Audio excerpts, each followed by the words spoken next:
Guys, Andrew here, and in this video I'm going to show you how to quickly create shortcut for your applications on your desktop.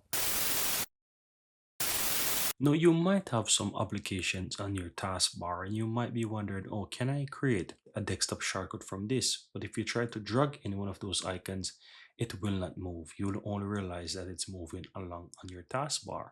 Right? If you click the start button, you might have pinned applications. And if you try to drag them as well, it will not allow you. As you can see over the application, it have do not allow, or let's say a disable icon over it. So it will not allow you to drag it to your desktop like that. So the best way how to do it is to search for the application. And if you search for application, let's use Chrome for example, and you try to drag it, it also will not allow you. So the best way how to do that is to right click on an application after searching for it, and you want to open up the file location.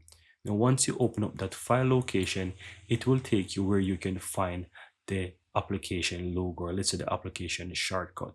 We need it here, and as you can see, I have Chrome here and other applications, as this is under the start and the programs folder. So from here you can right click on any one of those applications that you're looking for. You want to click on show more options, and then from here you want to click on send to, and simply click desktop create shortcut, and this will easily create the shortcut of the application on your desktop. And it's as easy as that. Very easy and very simple. Here you have it, guys. I really hope you found value within this video, and if you do, don't forget to take a moment to give this video a like and hit that subscribe button so that you'll never miss out when I release future videos just like this one. Thank you guys for watching, and see you next time.